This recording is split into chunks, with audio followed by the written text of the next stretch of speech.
আমরা এই মুহূর্তে রয়েছি বাজা কদমতলা ঘাটে এবং সেখানে কলকাতা পুরসভার তরফে কিন্তু সাফাই অভিযান চলছে। গতকাল অর্থাৎ দশমীর বিকেল থেকেই নিরঞ্জনের পর থেকে গঙ্গার একটা নির্দিষ্ট পেরিফেরির মধ্যে বিসর্জন যেখানে হচ্ছে সেখানে যে সমস্ত কাঠামো পড়ে রয়েছে সেই কাঠামোগুলোকেই কিন্তু তোলার যে প্রসেস তা চালানো হচ্ছে।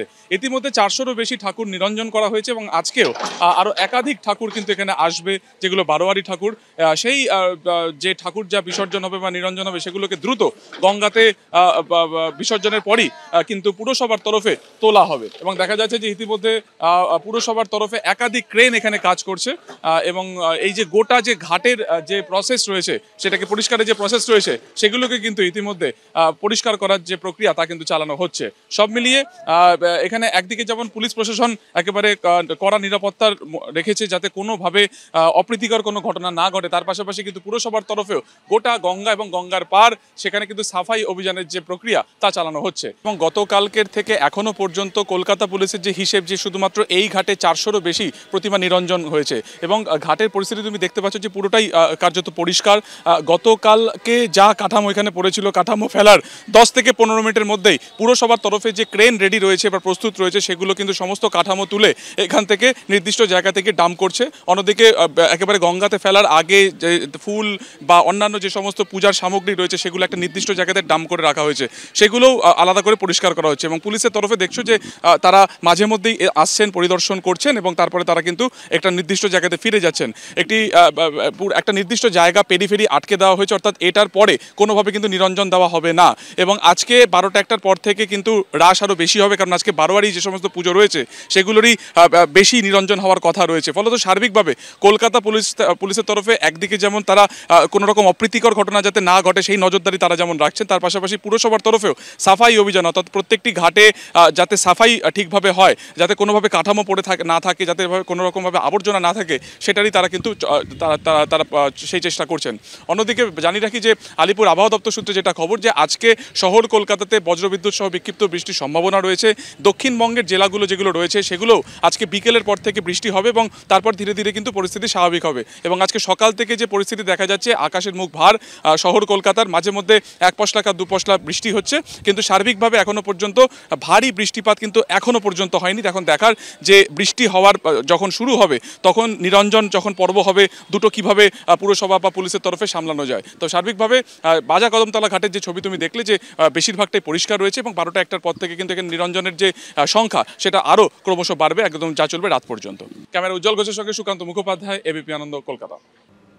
অন্যদিকে কয়েক সেকেন্ডের ঝড়ে কার্যত লণ্ডভণ্ড অবস্থা হয়ে পড়েছে সন্দেশখালীর 2টি গ্রামের। ক্ষতিগ্রস্ত হয়েছে বহু বাড়ি। গত সপ্তাহে কয়েক ঘন্টার বৃষ্টিতে ভেসে গেছিল কলকাতা। এরই মধ্যে পুজোর শেষ লগ্নে ফের ভারী বৃষ্টির ভ্রুকুটি। এই পরিস্থিতিতে তৎপর কলকাতা পুরসভা। পাম্পিং স্টেশনগুলোতে চলছে নজরদারি।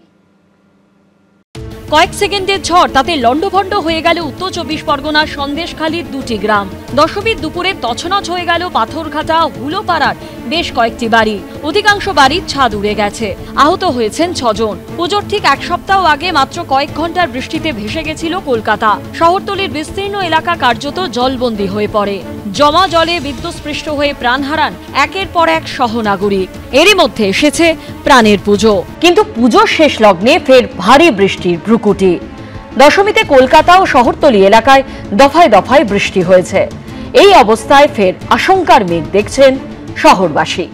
পুরসভার একটা প্রস্তুতির অভাব, শুধু প্রাক পুজোর বৃষ্টি কেন বলবো, গত 5 বছরে যতগুলো ঝড় বৃষ্টি হয়েছে সেই প্রত্যেকটার ক্ষেত্রে এবং প্রত্যেকটার ক্ষেত্রে পুর প্রশাসন ঘটনা ঘটে যাওয়ার পর তারা অ্যাডমিট করেছিলেন যে তাদের প্রস্তুতির অভাব ছিল।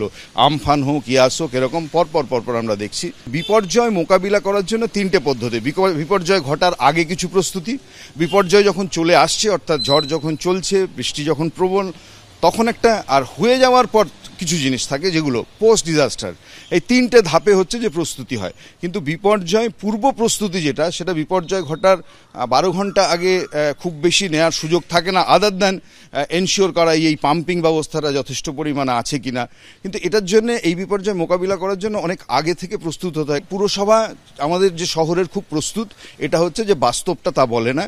অন্যদিকে পুরসভার তরফে দাবি করা হচ্ছে পরিস্থিতি মোকাবিলায় তারা প্রস্তুত আছে।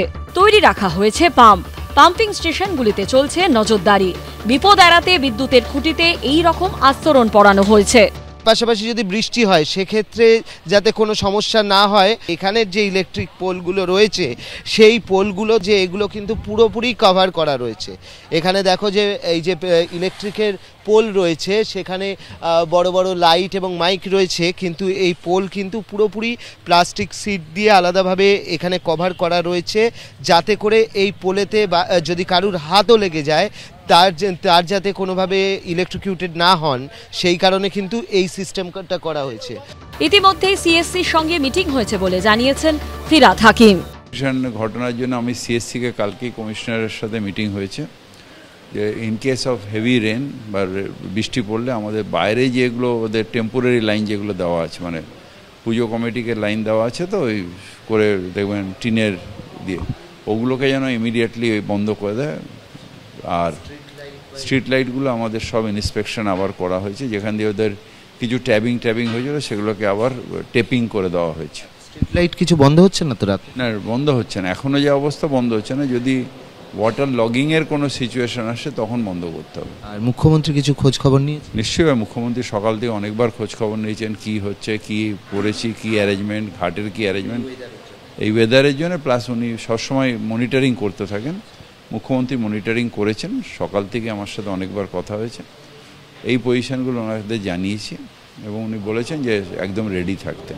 কলকাতা শহরে মেয়র সাহেব যা যা কথা বলেন, তারপর আমরা দেখেছি যে তিনি আমাদের শান্তিতে উপহার দিতে পারেন না, স্বস্তি উপহার দিতে পারেন না, তিনি নিজের পরিহিত হাফ প্যান্ট এবং সঙ্গে একটা গামলা একটা উপহার দেন। কারণ হচ্ছে জল নিকাশি যে যে জায়গাগুলো ছিল সেগুলো বেআইনি বাড়ি তৈরি হয়েছে, পুকুরগুলো ভরাট হয়ে গেছে, মানুষ বিপদে পড়েন, 10-11টা প্রাণ চলে গেছে। তারপর শাসক দলের লোকজনেরা বলেছেন যে আপনাদের দেখে বেরোনো উচিত। আমাদের রাজ্য সরকার বা মেয়র কেউই আনতে পারেনি, তারা মানুষ ভোলানো নানান ধরনের কথাবার্তা বলছেন। দুর্যোগের মধ্যেই চলছে প্রতিমা নিরঞ্জন, তার জন্য বিশেষ ব্যবস্থা করা হয়েছে গঙ্গার ঘাটগুলিতে। জোরালো আলো, সিসিটিভি তো রয়েছে, সঙ্গে বেশি লোকজন যাতে গঙ্গার ঘাটে ভিড় না করে তা নিয়ে সতর্ক করছে পুলিশ। ঘাটের ঢালু জায়গায় প্রতিমা নিয়ে ঘোরানোর সময় যাতে কেউ পিছলে না যায় তার জন্য বিশেষ ট্রলির ব্যবস্থা করা হয়েছে। বড় যখন প্রতিমাগুলো আসবে তার জন্য ছোট ছোট ট্রলি আছে, যে ট্রলিতে করে প্রতিমা ঘোরানো হবে এবং ঘোরানোর পরে সেই প্রতিমা বিসর্জনের জন্য নিয়ে যাওয়া হবে। এদিন সন্ধে বাবুঘাটে যান কলকাতার পুলিশ কমিশনার। আজকে কিছু মেনলি বাড়ির মানে যে পুজো আছে ওদেরই বেশি বিসর্জন আছে, কালকে হয়তো মেজর ইমার্শন হবে। কিছু কিছু পূজা মণ্ডপে আজকেও অনেক নিশ্চয়ই লোক যাবে, দুদিকেই আমাদের নজর আছে। আমরা পূজা মণ্ডপে আমাদের ডেপ্লয়মেন্ট আছে ভালোই, অ্যান্ড ইমার্শন ঘাটে, প্রত্যেকটা ইমার্শন ঘাটে আমাদের কেএমসি টিম, এখানে commissioner Kolkata, CEO KMC Kolkata উনি রয়েছেন প্রেজেন্ট, ওনার টিম রয়েছে এখানে। আমাদের ডিজাস্টার ম্যানেজমেন্ট, পুলিশ, আমাদের ডিসি পোর্ট, সব জায়গায় অ্যান্ড সিনিয়র অফিসার্স আমাদের সঙ্গে আছেন। তো অনেক জায়গায় আমাদের বড় বড় ডেপ্লয়মেন্ট আছে। আমরা আশা রাখছি যেরকম পূজা কেটেছে সেই রকমই আমাদের ইমার্শনে কোনো অসুবিধা হবে না, সব কিছু ভালোই থাকবে। গঙ্গা দূষণ রোধে নদীতে পড়ার খানিকক্ষণের মধ্যেই ক্রেনের মাধ্যমে তুলে নেওয়া হচ্ছে প্রতিমার কাঠামো। অর্ণব মুখোপাধ্যায়, সমীরণ পাল ও দীপক ঘোষের রিপোর্ট, এবিপি আনন্দ।